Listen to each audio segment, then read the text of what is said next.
l'Afrique allait nous le rendre. Amen. Ils allaient être cette force spirituelle d'intercession et de prière. Amen. Ce que j'avoue que nous n'avons pas en tant qu'Européens. icyo novuga nkatura hano nuko kenshi atamwanya twebwe dufise Une nuit de nk'abantu prière pour nous, c'est de 8h à 10h, 11h, peut-être minuit. Une nuit de prière. Oui, c'est ça. Hein. Pour nous, elle était totale. amasengesho twovuga yuko akomeye maremare dukora nayahera isaha zine z'ijoro yategwe cyane gushikana isaa sita z'ijoro. Mais vous êtes des guerriers, des guerrières qui intercèdent. Amen. Amen. Amen. basenga ijoro ryose rigashira. Et c'est ce qui aujourd'hui fait la différence pour l'Europe. uno munsi rero naho ubudasa buri urabiye C'est que vous êtes venus comme renfort spirituel. kuko mwaje kudutera inkunga. Amen. Amen. Amen. wakoze kubivuga no kubishikiriza. Amen. Et alors pour Jonathan, je vais juste lui laisser un passage. nuko rero kubwo gushima Imana no kubwa Jonathan agomba gusoma umurongo. C'est en Éphésiens 3. icete Pawulo yandikiye Abanyefeso 3. C'est la prière de Paul pour les Éphésiens. n'aya masengesho Pawulo yasenga Abanyefeso. Voilà pourquoi je plie le genou devant le Père de notre Seigneur Jésus-Christ. 3. Chapitre 3. De qui toute famille dans le ciel et sur la terre tient son nom. Toute famille, blanc et noir. Nico gituma jewe Pawulo imbohe ya Kristo Yesu mbohewe mwebwe abanyamahanga. Non, au verset 3. 3. Yuko Attends, pardon. Non, 14, pardon. Verset 14. Bravo, 14. Alors, Abanyefeso 3 umurongo wa 14. Nico gituma mfukamira data wa twese uwo imiryango yose yo mu ijuru n'iyo mu isi yitirirwa. Donc j'étais où? J'étais Au verset 16. de 16, voilà. Je prie qu'il vous donne, conformément à la richesse de sa gloire, d'être puissamment fortifié par son esprit dans votre être intérieur. Ngwabahe nk'uko itunga ry'ubwiza bwiwe riri kuremeshwa n'ubushobozi imbere mu mitima mubihawe na mpwemu wiwe. De sorte que le Christ habite dans votre cœur par la foi, je prie que vous soyez enracinés et fondés dans l'amour. Kristo abe mu mitima yanyu kubwo kwizera kugira ngo mugize imizi ishinzwe mu rukundo, pour être capable de comprendre avec tous les saints, n'amabuye y'itanguriro agubatswemo mugira inkomezi zibashoboza gutahurira hamwe n'abizera bose, peu importe leur couleur, leur origine, uko boba basa urukoba rwabo canke amazone bavamo. quelle est la largeur, la longueur, la profondeur et la hauteur de l'amour de Christ.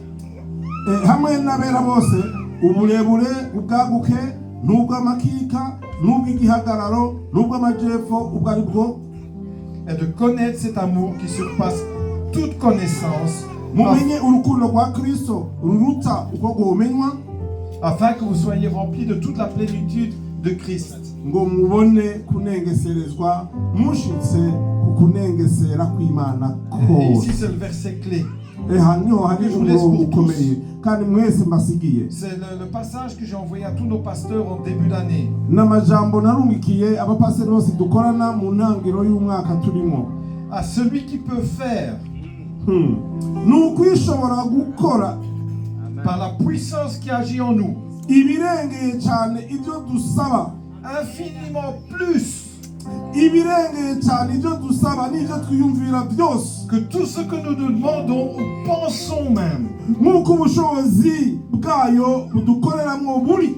Nous servons le Dieu de l'infiniment plus. dukorera Imana iri hejuru y'ibyitwa biri hejuru byose. À lui soit la gloire dans l'Église. wenyine gusa icyubahiro kibe icyayo mu ishengero Amen. no muri Kristo Yesu. Amen. kugeza Amen. Au bose siècle des siècles. bibihe. Amen. Amen. Amen. Amen. Amen. Amen.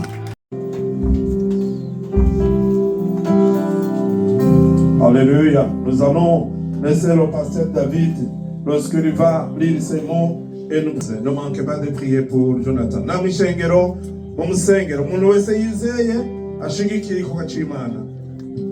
Seigneur, notre Dieu, toi qui appelles, Mana data wa twese wewe forme qui envoie, wewe wigisha kandi ugatuma aujourd'hui devant ton peuple, uyu munsi Mana imbere y'itorero ryawe dans ta présence sainte, kandi imbere y'ubwiza bwawe buhambaye nous venons te consacrer turaje mwami tugushikiriza Jonathan que tu as mis à part pour le service pastoral. wowe watoreye ugamushyira iruhande ku gikorwa cy'ubutezwa shingiro. Merci pour son obéissance à ton appel. Mana turagushimiye ko yumviye umuhamagaro wamuhaye. Merci pour les saisons de formation, turagushimiye Mana ibiringo byose yaciyemo akigishwa, d'épreuves, mais aussi de fidélité qu'il a traversé. turagushimiye mwami ibyamuhaye ko bitasanzwe kandi akaba umwizigirwa akabikomeramwo. Et pour ta grâce qu'il a conduit.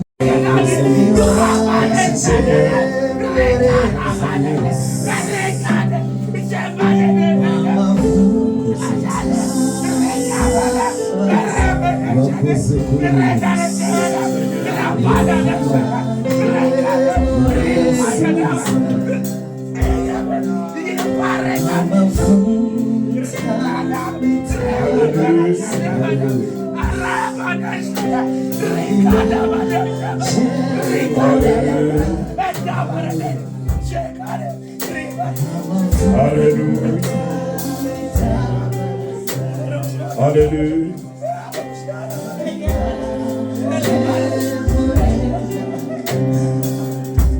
Mwakoze Imana, icyubahiro rero ni icyawe. Tugushimiye izi mbabazi zawe, tugushimiye umunsi mwiza w'umugisha, tugushimiye ko uri hano.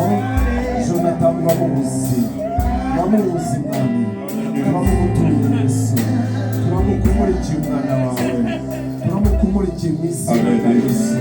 Turagushimiye ko uremye kuri uyu munsi, turagushimiye ko iri torero rihaye umukozi, turamukumurikiye. Mukunda ahubwo yite kwizina mwita kuko ni Imana yamuremye. No bigushaka kugira umwiza ukeneye icyubahiro nawunegende abasakishe gukora ibyiza udacogora wanita ku maso y'abantu kuko nabonye bamukunda ahubwo yite ku izina mwiza Imana yamuremye. Sinzongera kubagirira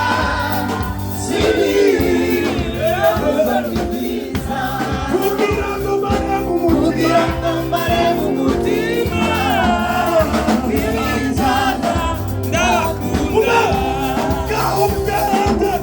Mugende mubwira ababaye, muhumurize abakomeretse,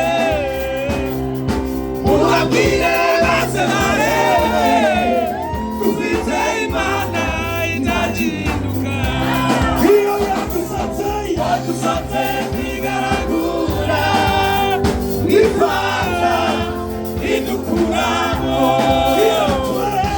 iratweza iratubabarira, ikiruta ibindi dusezeranye ubugingo. Ugenda uhagarare ku munwa utegereze icyo nzavuga,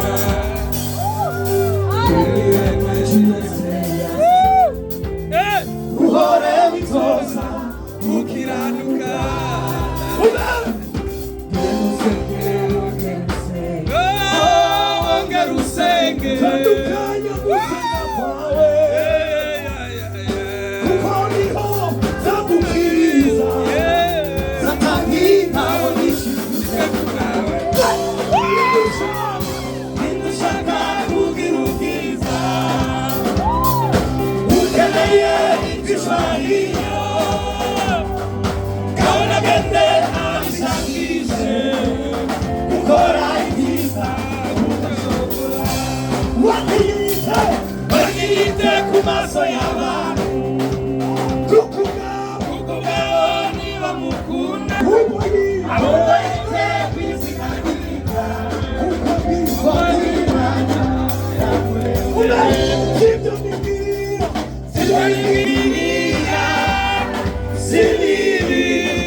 Ameniweka huru, naimba sasa.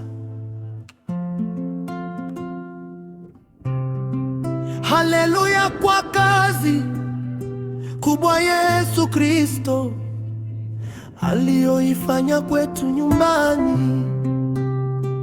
Amen, amen, amen.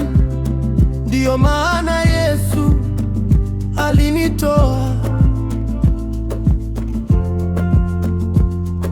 Burundi akanipeleka Tanzania, akanitoa na kunilete Kenya, akanitoa tena na kunilete Ethiopia, na sasa naishi Ufaransa kwa neema yake. Amen, amen, amen.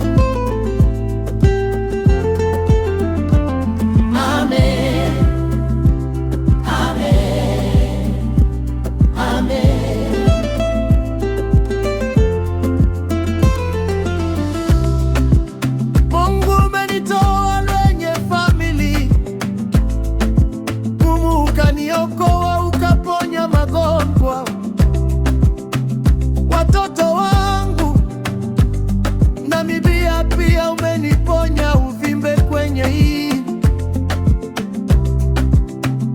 ukaniponya tena mapo. Nitakubili, nitakutangaza kwa wema wako mkuu. Acha niseme amen.